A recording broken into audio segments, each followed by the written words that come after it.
Greetings. I'm en route right now. Not in position of camera to focus what I'm doing. And more so, this topic that I'm going to speak about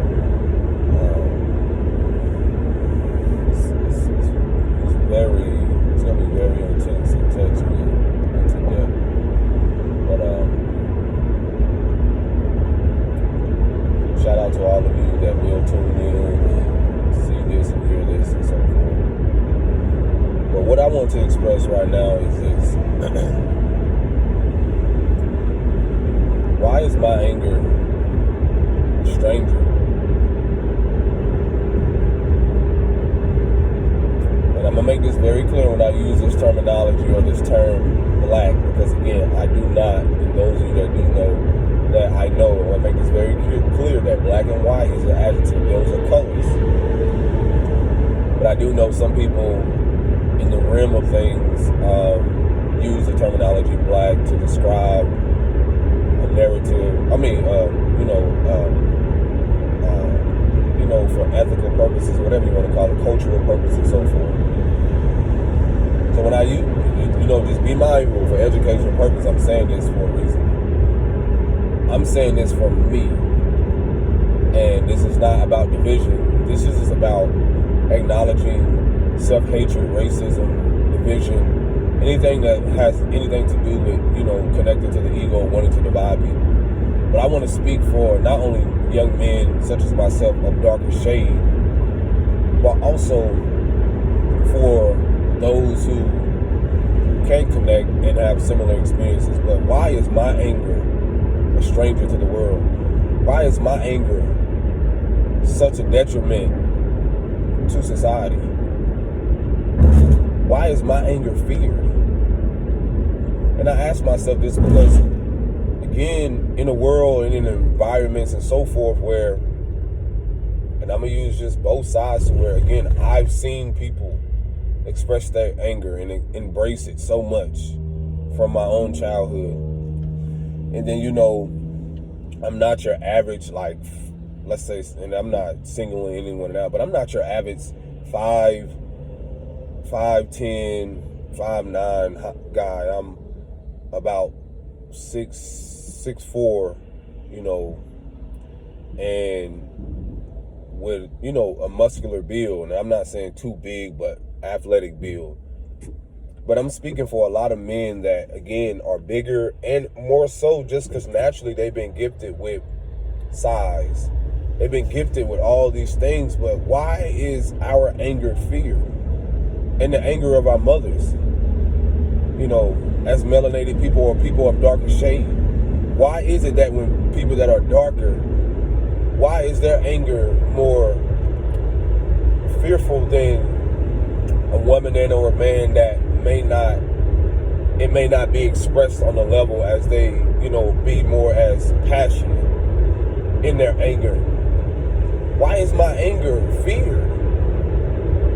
I really want to ask this question to the world. Why is my anger feared to the world? Why is my look any different than a man of lighter shade, Caucasian, whatever nationality he proclaims to be? Why is his anger justified more than mine?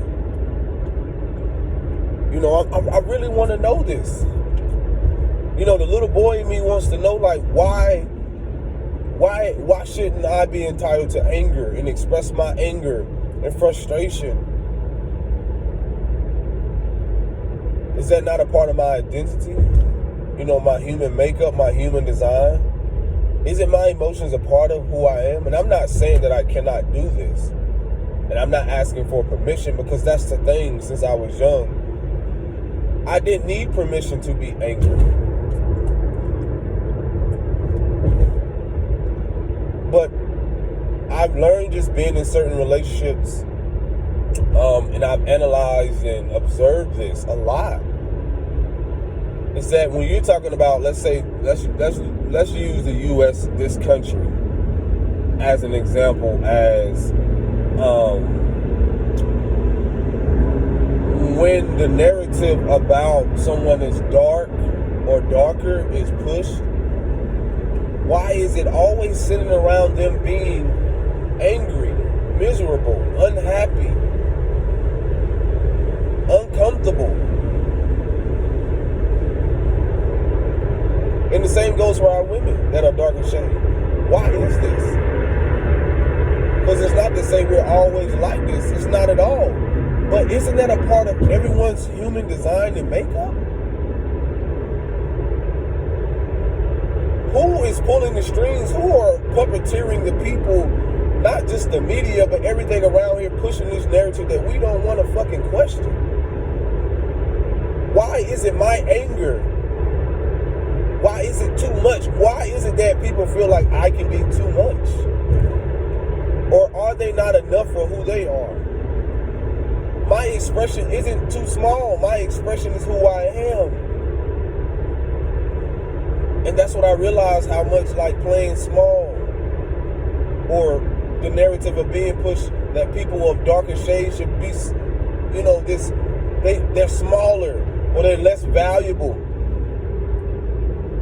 or they're underappreciated just because, this whole thing of people that are darker, or they're not to be treated fairly or equally, or even just, and this is in all cultures. Let's make that very clear, because I had an experience dating someone, in relations with someone that was Filipino, and I have a cousin that is darker shade, and that's due to his mother and grandfather, but I know his grandmother was a lighter shade of Filipino. But where I'm getting at is that the person that I dated at that moment, she was a lighter skinned Filipino, and she would tell me how when she would go home to the lands or to her origins, and how people that were darker would treat her, like just cruel, or be disrespectful, or wouldn't be as accepting. So I guess I'm getting on the topic of colorism in all medias, in all platforms. I mean, I see it all the time. I've even expressed this to the mother of my child, like expressed it to her. I'm like, the things that you're not seeing is that even in growing up, there has always been this narrative of pushing that, and I'm going to use the term again, white, these are colors. White is right, black is wrong, or it's evil. And that's just, it's the misconception around all of that.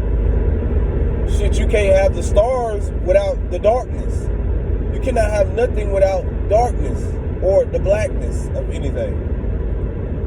So, in expressing this to my partner, I'm like,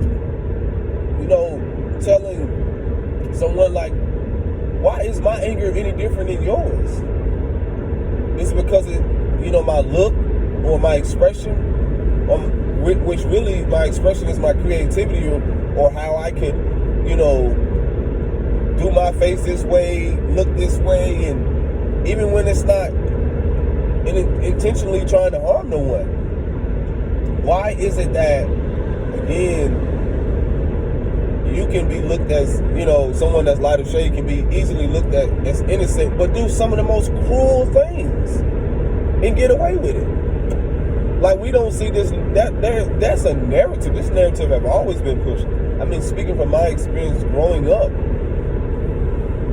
there was a false narrative in programming around. I honestly believe that people of lighter shade, and this is what a lot of people are in denial about, people of lighter shade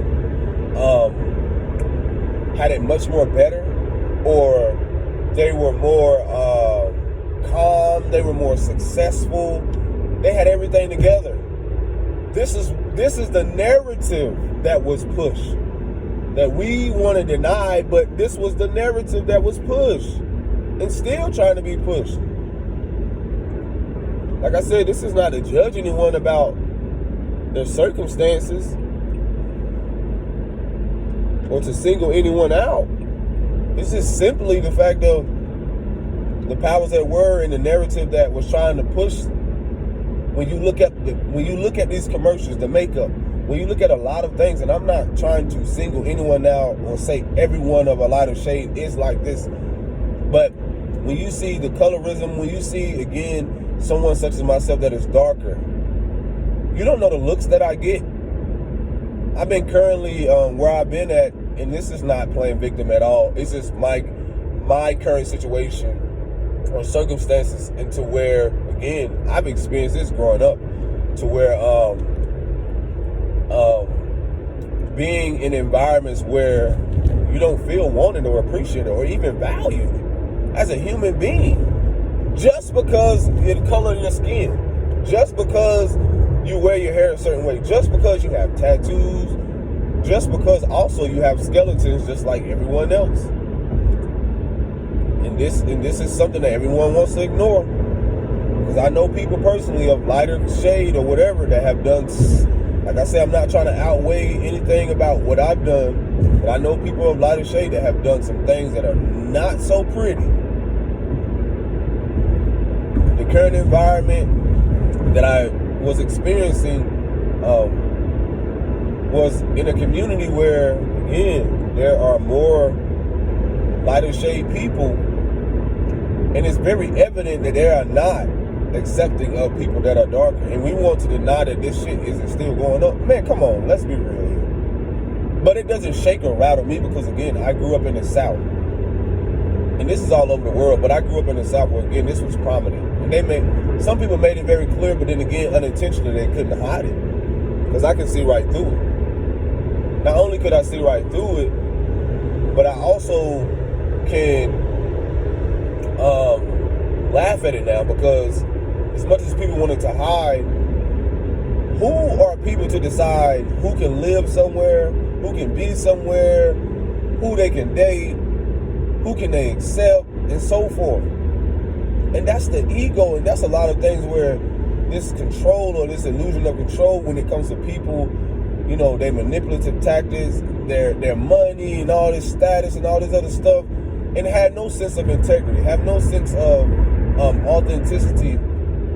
And, you know, I realized that when I do shift and do a lot of traveling, is that you will see this prominently, to where people try to hide themselves, but it's written all over their face. As soon as you know, me being darker, coming into a neighborhood, me not looking like no one, and then my stature, my confidence, and I was supposed to play small because of that? Absolutely not. And you can see it. I mean, don't get me, let me tell you something. I've been in places where people have never seen people that look like me, and I get the uncomfortability around that. But there, again, due to the programming and a lot of things is that centered around fear and scarcity, is that you got some of these elders that watch TV, you got so many things that people will watch and see, and they will really base their life and live their life centered around fear and scarcity. And really see through the lens that mostly people that are darker, they literally have this narrative that they're all just either evil or they're up to no good. And not to mention, before, like, I have skeletons, but I be seeing right through people to the depths and be like, you got skeletons too. Because some people, both dark and lighter shade, have a history that they don't want to talk about. They don't want to talk about the reality of how some of their people kept their own people captive. Some of their own, what they want to call Native Americans and all this other stuff that they hidden for so long. And it's not all of it, but they had a hand in a lot of stuff like that. People of darker shade and lighter shade. So it's again the false images and identity that people want to protect. And now that their mask is being removed, I don't be scared or worried about anything, because if I know I've been authentic, there's nothing for me to question about myself. I just want to know, like, why is it that someone's darker? Why is my anger not enough, or almost shunned or pushed aside simply because what? The world has taught you that? The world is you know, you even teach your kids this. I mean, let me tell you something currently, like presently, that I experienced. I was playing basketball the other day, and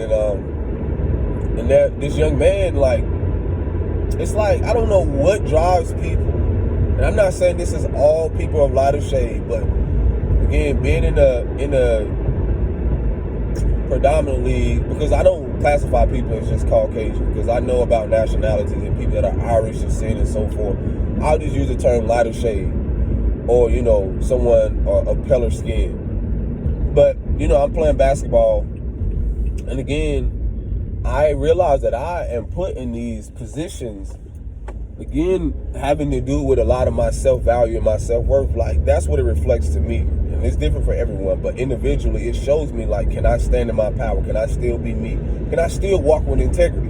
Can I still hold people accountable? And where I'm getting at is about this young man that we were playing basketball, and I think I had on, at the time I had on all black, and then these two other kids that were lighter shade had on all black. And these other two kids, again, I'm the darkest one out there, and then he makes a joke about, like, saying, like, okay, y'all want to do black against white? And then his friend looked at him, because I remember playing with him before, and his friend said, the one that looked at him crazy. He was supposedly be Native American. That's, what they mentioned to me. And he looked at him like, why would you make a comment like that? And I was like, if you want to just say the N-word, if you want to just get it out, like, do it. Will it make you feel better? Because I really feel like there's a lot of people that really want to say this. Because there's other circumstances or situations I've been in. And again, I look at and I judge character. I go out based off character and integrity. You know what I'm saying? Has it always been that way? Absolutely not. But to the depths, that's who I've always been. It's just sometimes we can be in environments where we can allow the peer pressure of others' actions, again, based off our upbringings, to sway us in another direction, not to be ourselves, not to be authentic. So getting back to the topic at hand, being in environments where, again, there's a neighbor that, they play music, right? Not just any music.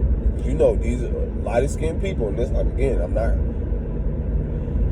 putting everybody in the box, but they listen to certain music, and I'm not judging. But if I'm hearing, the N-word, I'm like, what? And I'm just looking and laughing. I'll just be like, wow, like, what?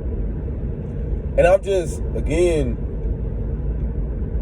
the father, there's kids out there, so I'm just looking at, like, okay, you do know, like, eventually that this child is listening to this, and eventually, like, when they get of age, you may not think that they may not want to use that word, or they thinking that's cool, but you're programming them to believe that this is okay to say and this is okay to do, and you're basically putting that child in harm's way in a way. And people may say I'm reaching, but in reality, those that know, they know. Because it is. Because everybody's not going to be as responsive and not, react like, or respond the way I would. Because I've had incidents like that where I was called that word in some of the most racist school I ever been into when I grew up. But again, everyone's not going to be as responsive in that way. So the dad used to listen to the similar music until I rolled by and heard it. And then, with that being said,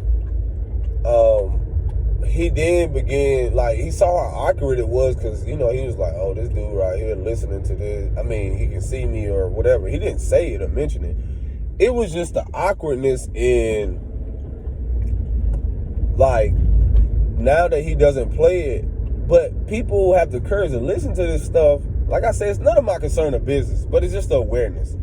People have the courage to listen to this, and deep down they want to say what they really want to say. They want to say it out loud. They want to be able to pull the card and use the card, like some people say. But I forgot who said, I believe it's the great Paul Mooney. Paul Mooney said, and again, I told you, I use this word black. It's not to describe anybody. It's just a terminology that we know that is used. Paul Mooney said, everybody, I believe it was Paul Mooney. Paul Mooney said, everybody wants to be black till it's time to be black. And that is a thing that I realize. It's like, everybody wants to parade, not everybody, but some people want to act like they're so tough and want to live this lifestyle. And then in all honesty, a lot of these so-called rappers and all these people that's pushing this narrative of these things, they're not living like that. I mean, you show me someone that's living like that. I know people who are living like that, or have known people who live like that, and then it didn't end so well. Some of them got out, but most of them, it didn't end so well. So basically what I'm getting at is, again, just seeing that narrative play out in a community like this, it's like you're seeing people living one way at home, listening to all these things, and then when they go out there, the father, the guy, the son that would listen to the music, doesn't even speak. Not that he has to, but it's like y'all want to be one thing, but you don't even speak to the people who create the content or have any relations with them or want to. So it's like, are you listening to this because you have a hatred for it or you love the music? Like, again, there could be many things. And there could be many scarcities and fears around there, because it's just how, like, somebody help me make sense of, like, why is it that people fear people that are darker so much? And how can you not connect that to the programming of what has been pushed? Why is our anger, why is our expression so demonized or criticized? Why is our expression, let me wipe this off. Why is our expression so attacked? Why? Like, for real, like, and even by people that look like us, because I've seen that a lot too, and I know that has a lot to do with self-hatred, or really hatred for self, because we've been in environments where the women that look like us hated themselves, versions of themselves, so much to where they couldn't even really accept the parts of themselves, because, again, through their lens and what they experience with, people of darker shades or whatever. And that's the thing that's ignored so much, is that why is this narrative being pushed like this? And why isn't my anger or my expression accepted just as much as someone who's lighter than me? And that plays a part in both people that are different shades. We talking about humanity in a whole, in its entirety. Why is I really do got questions.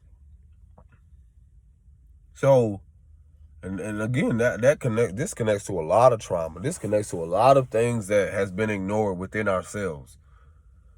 But, like, that was really weighing on me heavy. I'm like, why is my darkness, or me being my stature, who I am, my expression, why isn't it received just as much as someone who has straight hair, different color eyes, and so forth? And that's why Unapologetic be my fucking self. Look, this is why a lot of my art is centered around unity, but at the same time, it is the narrative of pushing people of darker shade to love their big lips, to love their scars, love their hair, their naturalness, it's all an expression. Like, we all are an expression of the Creator. If we're all made in the image, then why is it someone darker isn't accepted in that image? If we're all made in the image of God, the Creator, whatever your higher power, why? Ask yourself why. A lot of us grew up like questioning this, questioning our image, questioning, when you look at the careers, when you look at the statuses, when you even look in the communities, and you see everybody trying to look the same. You see everyone trying to be something that they're not. Why is that? Because deep down, part of them hates their hair, they hates their eye, they hate something about them, their body, all that reflects that. And that's something internally. That's some programming there. That's some wounding there. So before I let anybody come and tell me I shouldn't, express myself and how I should heal, that's the thing about the healing journey. It ain't all that love and light shit.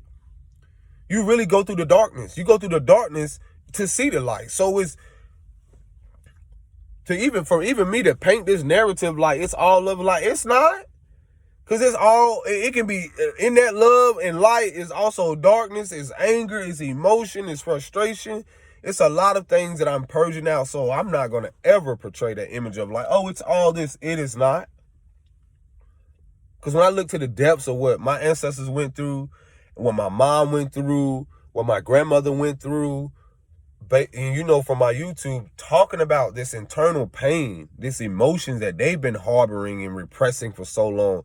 And then as a man, having to now face it within myself so that my son and my descendants don't have to question their identity or question their experience or question or have doubt around who they are and who they should be, no matter not only their skin color, but internally when it comes down to it. So if I'm angry, I have a right, or, I'm entitled to that emotion. But no one can tell me how to get through that. What can be dangerous is that a lot of us didn't grow up in environments where we knew how to navigate it. Because hurt people, so we're not aware of that. We're not aware that, oh my gosh, like, eventually long down the line, that it does help. I mean, it does affect everyone involved. And this is where the healing comes in. So, I asked myself, why is my anger not, who am I not good enough for? And that's what I came to the self-realization about, even in past relationships or whatever. It's not just so much of the anger. It's so much of me coming to the self-awareness and my part, digging into my skeletons and realize, like, I haven't been too much. I don't need to tone it down. I need to be me. If I want to wear pink, if I want to wear colors, if I want to wear my hair like this, if I want to do anything, like, I can do that. I'm an expression of the Creator. If I want to dress up as a superhero one day and go down and use my imagination and skip and so forth, let me do that. Ask yourself, why are you not being who you are? Why are you repressing so much? What are your dreams and aspirations? What outside of what your kids, outside of what society has told you, are you really being honest with you? But I got to go in here and get on my grind right now. I just want to add that, like, that's my question to the world. Like, why isn't, as men, you can relate this to yourself, but especially like for men, when I realized how much I was repressing and what I experienced with a lot of women and in my childhood, could I have directed my energy and my anger towards something differently? Absolutely. Because again, with my skeletons, I realized that in my own closet, I can connect back to why I didn't have a masculine figure that really showed me how to navigate or be calm, be respectful in environments or balance. But that also played a major part with the mother that I, and the women that I was around also, the men and women. So in that awareness and in taking full accountability in that, I still have anger. I still am frustrated in pain. That's the pain, healing from the pain, what I experienced, not what I put people through, but what I experienced before I even developed that behavior pattern. And so those things still come up, honoring that, repressed anger, not suppressing it anymore. And so again, I've been in relationships where they, it can be scary. It can be scary even now when people now are finally facing and trying to get, heal their mental health or heal their emotional body and, really express themselves. But it can be very challenging and frustrating and difficult when people, like, the world has criticized so much, like, you shouldn't be angry. Why you shouldn't be angry? Why shouldn't I cry? That's a part of my emotions coming up. I should cry. I should feel this emotion. Because the more I try to keep it in or have tried to hold it in for so long, it's beat my ass. It's been rotting inside. It has to come up. And there's so many more of us out there.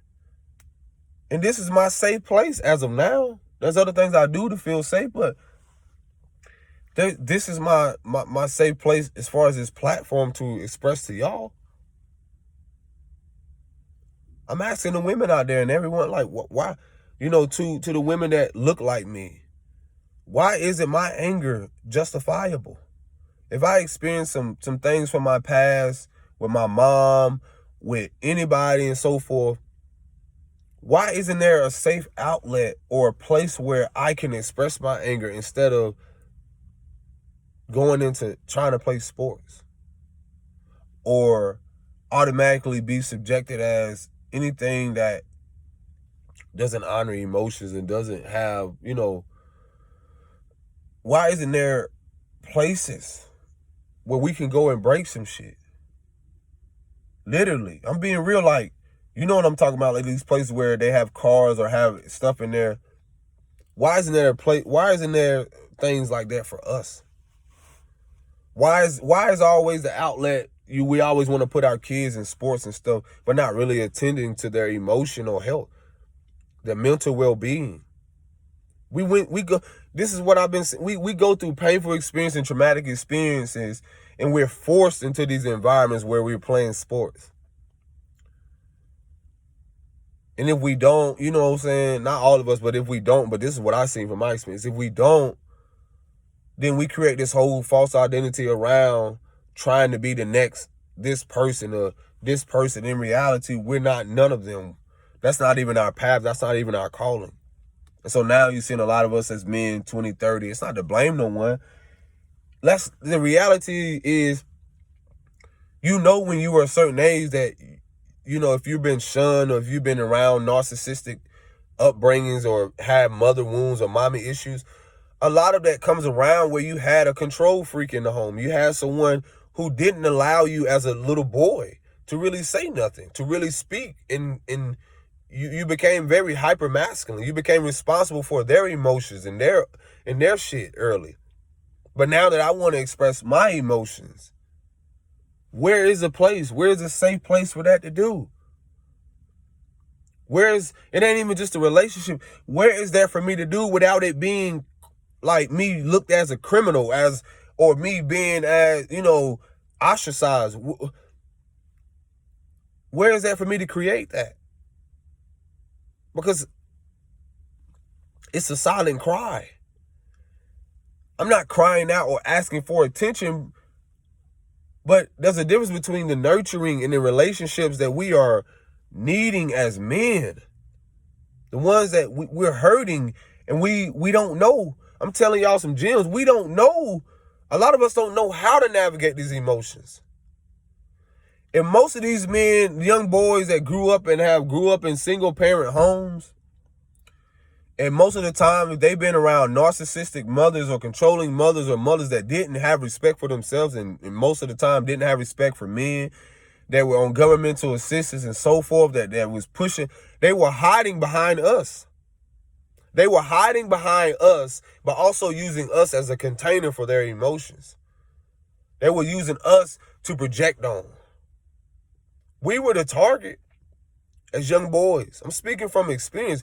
We were the targets since we were very young. And it was our own mothers that started it first. And then so forth. We haven't been praised or honored in this world. And I don't mean praise in that sense, but we haven't been supported so much.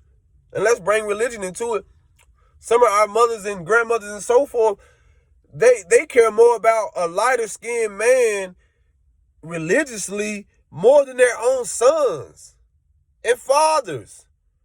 They'll put more emphasis and energy towards something that isn't tangibly there, or isn't even presently there, but they put so much energy towards that rather than nurturing and pouring into their sons. You ask me why? And then when you don't get what Jesus or God, when you don't get what you want and why this ain't come through, we become the containers for that. We become the crutch for that. We don't want to talk about these things. Like, we were the crutches for a lot of our mother's wounds. Even when we didn't want to be. Where else were we going to go as young boys? Where else were we going to go? We're going to run. We're going to go out there. I tried it very young. I used to try to run away. When I used to get whoopings and stuff, I was angry because I knew I deserved better. When I used to get whoopings from my grandmothers, I used to fight back. I used to grab the belt, bro. Grab the belt and run away. I was telling someone this. It's like, shout out to Mildred. Like, this was one of my, a woman that took me under her wing to where I literally used to, like, people don't realize we were, as young boys, we were when I'm talking about scapegoat, because I know this is oversaturated word, man, we were people that really, like, we were beat down if we ever talked back. I remember getting slapped for no reason. Just because I wanted to talk back, just because I didn't respond a certain way, just because I didn't say a word, just because I looked a certain way, I poked my lip out.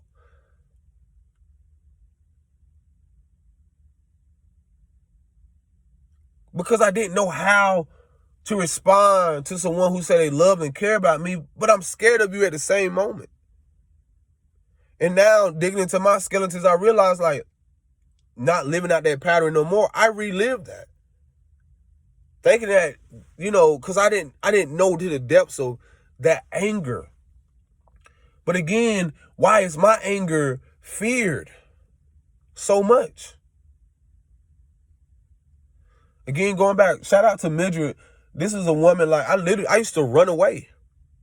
I got that tired very young to where I grabbed a belt from my grandmother. Like, she was whooping me. And I was very rebellious. I grabbed a belt and I was just tired of getting beat on. I was tired of getting hit. I was tired of being someone's slave, bruh. That's what y'all don't realize. A lot of us as young boys, we were slave to our mothers. Mentally, spiritually, physically.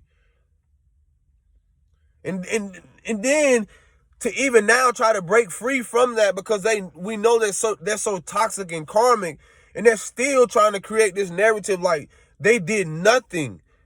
They want to say they did the best they could. Yeah, you did the best you could to destroying us. Because you didn't know how to face your shit. You didn't want to face your emotions. You didn't want to face your pain, your stuff. And we became, we've been kicked.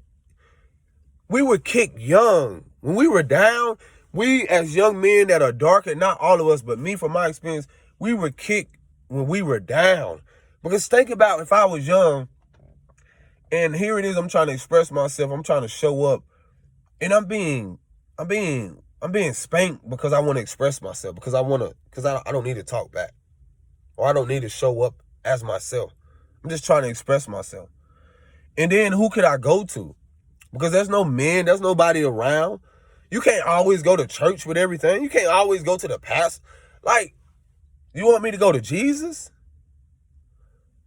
You want me to go to something or somebody in this ideology of somebody I can't see presently, that I need to tend to my wounds, to I need to speak face to face? I needed a man that looked like me. This is what a lot of us as men, we needed someone that looked like us, that can relate to our pain, that can just hear us out, that can see us to the depths, instead of judging us. Because that's all we felt a lot as young men, and even in this world, even in America, we haven't ever felt safe as men that's melanated or dark. And that safety net, or that supposedly sense of security and protection, we didn't have when we were younger. Let's be real. We didn't have that. Because our first bully was our mothers. And then, let alone when you had wounded cousins that were men, they bullied us too. Because they thought that was tough love. We're going to make you tough. You going to cry. We're going to beat you.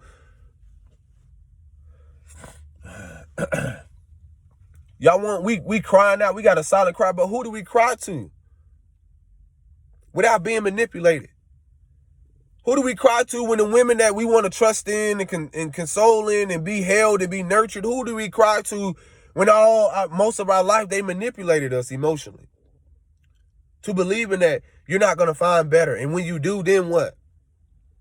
There's some way, somehow they want to butt in because they're not happy, because they're miserable. I'm dropping some gems on y'all to a lot of men as this is what they experience or experiencing, and young boys that will come and experience this. Breaking generational chains, because again, why isn't our emotions validated and accepted however they come out?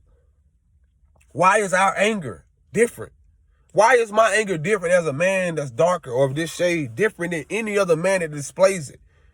Whatever nationality, Indian, Irish and so forth. Why is my anger any different? Why is it held to a lower standard than somebody else that has this status and so forth?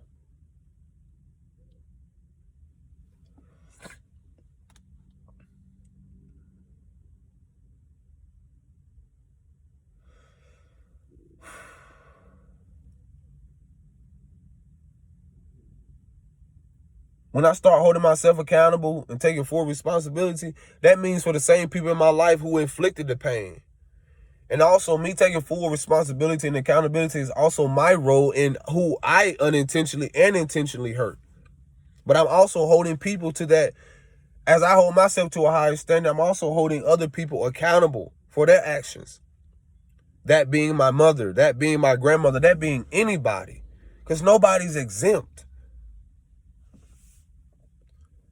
You want to know what men that are darker right now, of darker shade, that have experienced some type of childhood trauma, you know what they really want and need, or just you know what they're really crying out for right now? Peace. And it's not just a peace from someone, but an inner peace. Let's be real. I'm not pointing the finger and blaming someone, but we have been in environments where we haven't seen this. We have been around women who don't know the value of peace, inner peace. We have been around women that have not faced none of their demons. They have been projecting most of their lives. They have been blaming other men most of their lives, not choosing to heal their fatherly wounds. That's what we have been and experienced. So when you do come into our life and when you want to be with us and you want to just know that's what comes with a lot of us. And we're not, and there are men such as myself that are obligated and, to facing these things or choosing every day. It wasn't always like this. Like I said, I had skeletons to get to this point. But what I'm speaking about is that there are men. But where are the women that really want to pour into the men like that? We know what it is to not to be poured into. We know what it is to experience the women that know how to not reciprocate real, genuine love. Oh, trust me, I know what it is to be manipulated young and now seeing it now from my childhood. I know what it is to be around a narcissist. I know what it is to be around people, again, who have displayed no type of self-respect, no type of self-value or self-worth. Only now to see it. Only now to experience it. But this is what we're crying out for. You want to know what our silent cry is? We're crying out to be nurtured by women who value themselves, by women who have self-respect, by women who honor, have core values, integrity, who love themselves, who have loved themselves through the versions of themselves that they wanted to hate, that their mother tried to teach them to hate, that their father didn't, aid them in to protect them from. The women who have faced these traumas, sexually, abuse, and I didn't mean to laugh at that. I'm just trying to get a word out. It was not coming out. But people who have faced these things and are looking forward to pouring into men. Because there are us out there that want to reciprocate that. And it's and on a level of not it just being, because an intimate setting isn't just sexually. That's just what we were programmed to believe. Because again, those who are aware of this, knowing that as you become more healing yourself and healing certain wounds related to sexual trauma, you realize that your value was never in that. It's not to say you become to know the value in that from restraining from sex or going through celibacy and so forth. So the beauty again of that is that, again, there's different levels of people, different perspectives. But where are the people that want to water each other? Where are the people who want to actively listen? Where are they at? People that want to have fun. People that know the importance of recovering their childhood innocence now to live again. To experience life abundantly, prosper, so forth and on and on.